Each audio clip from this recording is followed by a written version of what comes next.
Allô? Aujourd'hui, j'aimerais vous parler de l'importance d'une cuisine bien organisée. Alors, ce qui est primordial, je vous dirais, dans une cuisine, c'est vraiment de libérer les comptoirs. C'est vraiment un plan de travail qui doit être libre de tout ce qui n'est pas utile. Donc, tout ce qui est facture, magazine, les clés, les iPhones, pas besoin de ça dans une cuisine. Alors, libérez vos comptoirs. Puis, ça prend un bon plan de travail. Alors ici, je vais amener une planche. Alors, une bonne grosse planche comme ça, c'est l'idéal. C'est stable. Alors, c'est important d'investir dans une bonne planche. Elle peut être en plastique, mais moi, je préfère comme ça parce que c'est plus pesant.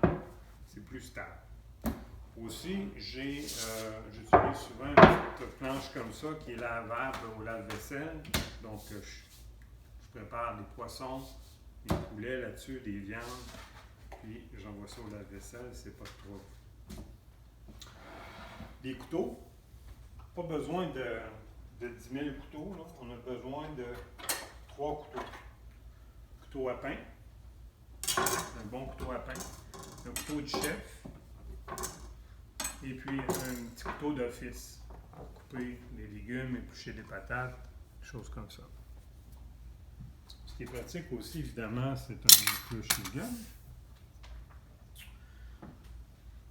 Je dirais, l'ustensile que j'utilise le plus, c'est une spatule, évidemment, une louche, 2-3 cuillères de bois.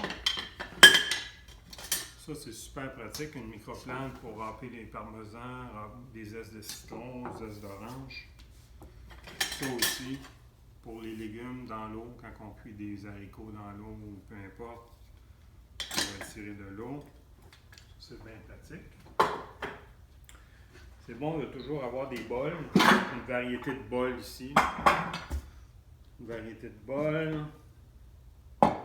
tasses.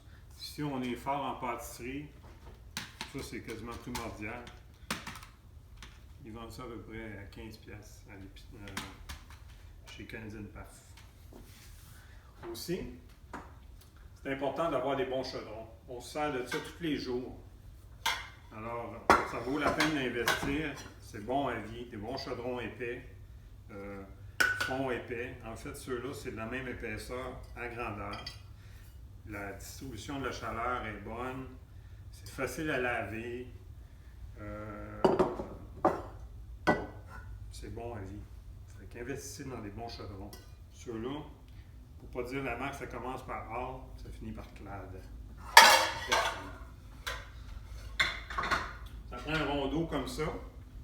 Excusez, un rondeau comme ça pour faire bouillir des pâtes, cuire des légumes. Ça, c'est toujours pratique. Une petite cocotte comme ça pour des ragoûts. Ça, c'est une grosseur qui est bonne pour à peu près 4 personnes. Ça va au four, ça mijote bien. Un gros chaudron comme ça, c'est souvent pratique. C'est pas primordial, mais c'est pratique si on veut faire des sauces, des ragoûts, des sauces bolognaises, maïs. C'est bon d'avoir une grosse poêle, un gros chaudron. Les poêles maintenant. Moi, je reviens toujours avec ces bonnes poêles de fonte-là. Je pense que c'est ce qui est de l'idéal. C'est pas cher. C'est bon longtemps. Distribution de la chaleur qui est impeccable. Je cuis tout là-dedans. Je saisis les steaks, poissons. Je fais même mes crêpes là-dedans, les œufs. Il n'y a rien qui colle. C'est bien, bien pratique. C'est pas dispendieux. Poêle anti-adhésif.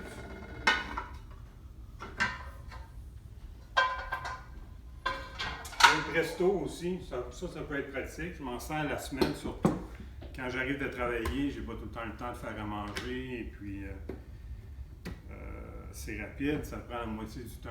Faire cuire des currys là-dedans, des potages, des petits mijotés. C'est fantastique. Aussi, un outil qui est essentiel à mon avis, c'est un bon blender. Blender, c'est pratique. Ça, j'utilise beaucoup aussi un mortier. Il faire des mayonnaises, pour faire des vinaigrettes, pour les épices, les pestos. En plus, c'est beau. De ça sur le comptoir, c'est super beau. On pourrait parler du garde-manger aussi, les épices. Tout le temps avoir une place d'épices assez proche, assez accessible. Fait que moi, en regardant ça, je suis inspiré. J'ai plein d'idées qui me viennent en tête.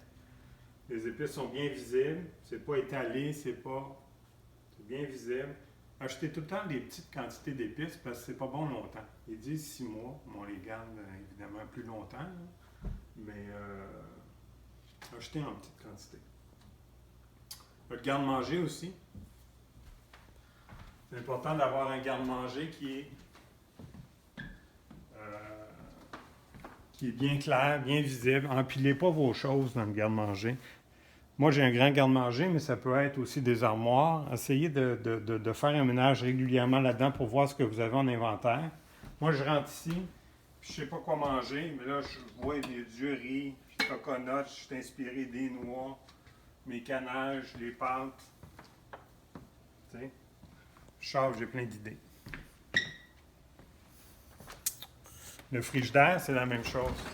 Prenez le temps, au moins une fois par semaine, de faire un bon ménage dans vos frigos. Vous allez voir ce que vous avez, ce qu'il faut passer. Avant d'aller à l'épicerie, c'est une bonne idée aussi. Être capable de voir qu'est-ce que vous devez acheter. Et puis de cette façon-là, bien, vous économisez. Et puis, vous achetez pas pour rien. Alors, n'hésitez pas, si vous avez des questions, des commentaires, écrivez-moi sur ma page YouTube. N'oubliez pas de vous abonner. Faites des thumbs up. Hier, Ricardo m'a appelé et puis il a l'air bien stressé. À bientôt.